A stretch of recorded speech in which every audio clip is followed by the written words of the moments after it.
Namaste, Pranam, Gita Dhyanam.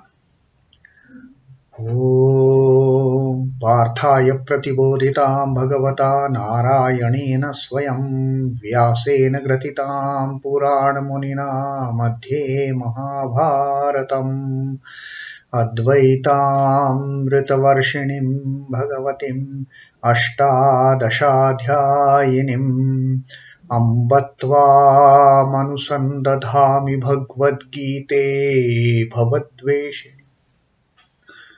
Oh Bhagavad Gita, with which Lord Narayana himself gave enlightenment to Arjuna. The ancient sage Vyasa included it in the Mahabharata.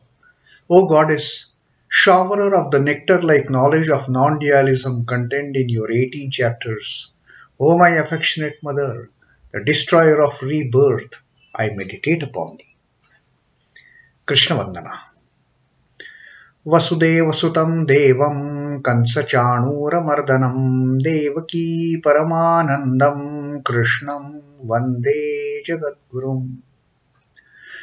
Son of Vasudeva, the slayer of Kansa and Chanur, extreme delight for Mother Devaki, O Lord Krishna, the supreme teacher of the universe, my salutations to you. Srimad Bhagavad Gita, the 9th Adhyaya of Rajavidya, Rajaguhya Yoga. And Sri Krishna is telling us that great supreme science and the great supreme secret by which we can know what exactly is the ultimate truth. We can become one with that ultimate truth and save ourselves, the tiny Jivatman, from getting trapped into this cycle of rebirth and death, birth and death, birth and death, and attain liberation. That is what Sri Krishna has advised us by doing proper karma, by dedicating ourselves to the Supreme Spirit, to the Lord Krishna, to the Divine Mother. And at the end, at the prayana kala, at the antakala, just think about the Lord and merge in Him. Now, Sri Krishna says, but the problem is this coming and going is so natural to this Prakriti, to this entire creation, that it happens at the start of Brahma's day. The creation comes into existence, and as the night progresses, as the night proceeds, the creation is again drawn back into Brahman in its original unmanifest form. Now, Sri Krishna in the 8th Shloka that we had read, he had told us that Prakritim swamavashtabhya visrujami punaha punaha. Again and again, this animating my Prakriti, I send forth this creation again and again. Visrujami punaha punaha. Visrujami is, we had there, I send forth, I create again and again. Bhutagramam imam krutsnam avasham prakruter vashat. Now, all this magnitude of the beings, they come into effect at my will. Prakriti creates all these bhutagramam, the magnitude of multitude of the beings. They are brought forth. Krutsnam avasham.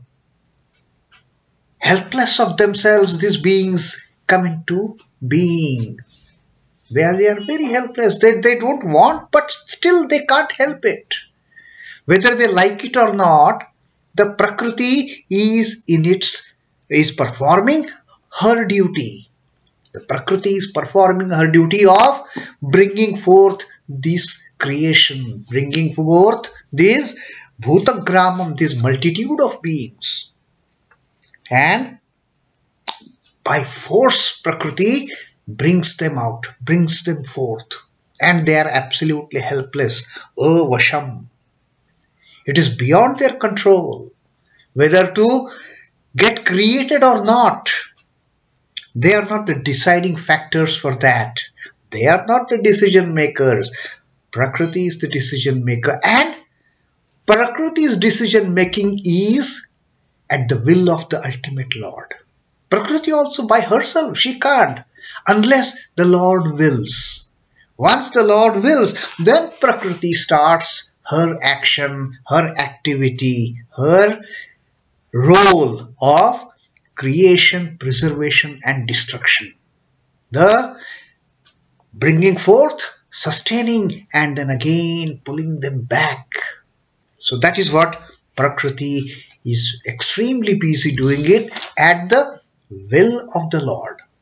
Now Sri Krishna says, while Prakriti is so active in doing all this, start of Brahma's day, Prakriti is busy bringing forth the creation, all this multitude of beings, and throughout the day, Prakriti sees to it that this entire creation is sustained. Whatever is required by this creation, Prakriti feeds them, nourishes them, that all those multitude of beings. And after sustaining this creation throughout the Brahma's day, as the night progresses, again it is a time for pralaya, again it is a time for destruction, and again it is a time for drawing back all this creation into the ultimate Lord, into the divine Lord. So that is what Prakriti is extremely busy throughout the day. And in the night, Prakriti also sleeps. Prakriti also is taking rest at night. No activity, just everything calm and quiet. Everything merged within the ultimate Lord. Now Sri Krishna says that while Prakriti is busy doing all these things, Nachamam tāni karmāṇi nibadhnanti dhanañjaya udāsīna-vad āsīnam asaktaṁ teṣhu karmasu. And what is the Lord's role in doing all this when Prakriti is so busy in creation, preservation, destruction? Lord says, Nachamam tāni karmāṇi nibadhnanti Dhananjaya. O Dhananjaya, O Arjuna, nor do these acts, they bind me. All these acts that Prakriti is doing, bringing forth the creation, sustaining the creation, dissolving the creation back into the self of the ultimate Lord. Sri Krishna says, all these acts, they don't bind me. Mam nacha nibadhnanti. I am not at all bound by all these activities that Prakriti is doing. I am no way concerned. Udāsīna-vad asaktaṁ teṣhu karmasu. Udāsīnam, I am indifferent. I have got nothing to do with it. Āsīnam. Āsīnam is sitting. Asaktaṁ.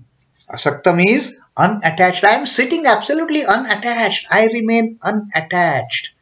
I am not at all involved. I am totally indifferent in what this Lady Prakriti is doing.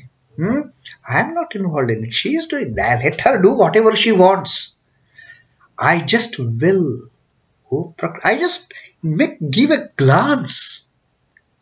It is a mischievous, smiling glance the Lord is, giving to the Prakriti, and Prakriti starts her play, creating this creation under the realm of Maya, under the realm of delusion. And all this creation starts jumping around. We are doing it, we are doing it, we are doing it. But in fact, who is the doer? It is that great Mahamaya, it is that great Prakriti. The power of the Lord, the Shakti of the Lord, that is doing all this mischief. And as Sri Krishna says, I am indifferent to it, I am udāsīna, I am asakta. I am simply sitting, watching Prakriti playing her game. Udāsīna-vad āsīnam asaktaṁ teṣhu karmasu. I am unattached to all these acts that Prakriti is engaged in. She is so, she is involved in all these activities. But I am absolutely indifferent. I have got nothing to do with it. The very presence of the schoolmaster induces the student to his studies. This is what Swami Chidbhavananda says. Like whenever teacher is there in the classroom, students, they will start immediately. They will open their books and start studying, listening to what teacher is saying, teacher is teaching. Now, likewise, the very proximity of the Ishvara prevails the Prakriti. Prakriti is like obedient student.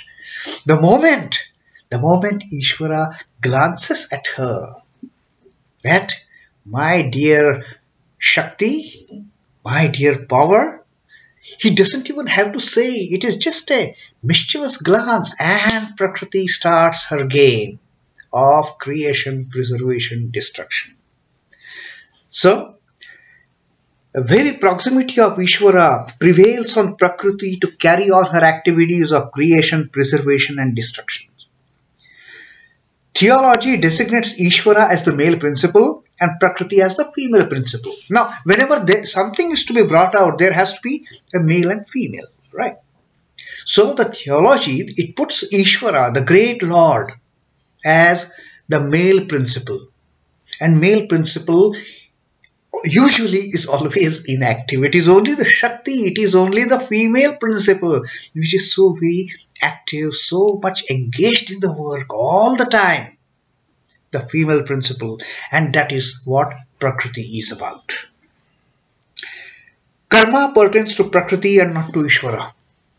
Now all this action that happens, all the karma that takes place, it is under the jurisdiction of Prakriti, not under the jurisdiction of Ishvara. Ishvara is a karma. Ishvara doesn't get involved in any activity. Only activity, like I said earlier, is just a glance at the Prakriti, a mischievous smiling glance at the Prakriti, and Prakriti starts her action. That's it. Like Shiva, the Lord is lying inert at the feet of the great Mahamaya. Shiva is not doing anything. The Lord is not doing anything. It is only the Mahamaya. It is only the Prakriti. It is only the female element which takes on the responsibility of all the karma. It is her jurisdiction. The power of execution comes to her from the Lord, who is unconcerned and unattached to her activities.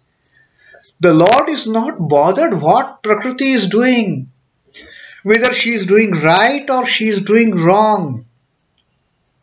Lord has got no concern for that. It is her jurisdiction. Let her play the way she wants. Let her create, let her preserve, let her sustain and let her destroy. It is her domain. I am not going to interfere in any of her karma. The sadhaka in his turn has to practice unconcern and non-attachment to the duty that he discharges, exactly like the Lord is not concerned, he is not attached, he is not involved in doing any work. That doesn't mean that the sadhaka or the aspirant, he has to shun all the duties. No. Does Prakriti ever shun the duty? She will shun the duty only at the Brahma's night, when she draws back everything. But that again is her duty, because she has to recreate again in the morning. So she just takes a short break for that matter. And then again, likewise, Sri Krishna's message here is to the spiritual aspirants that like I am not involved in anything, you also should not be. You should do the duty like Prakriti is doing. Since you are part of me, since you are part of Prakriti, you do the activities, you do your duties that have come to your lot, but remain unattached like me. Don't seek any fruits. Don't seek anything in return for what you are doing. Does Prakriti ever expect anything in return? She is doing this tremendous task, creation of so many universes. Ours is just a tiny universe. That poor mother Prakriti, she has to take care of so many universes. Does she have any self-interest in it? No. She is also doing her duty. She is doing her play. There is no involvement. And then listen to the words of the Lord. Lord says, I am not involved in anything. Fine. I am behind bringing this creation forth. I am behind all this, but I am not involved. I am totally unattached. I am udāsīna. I am absolutely indifferent what Prakriti does.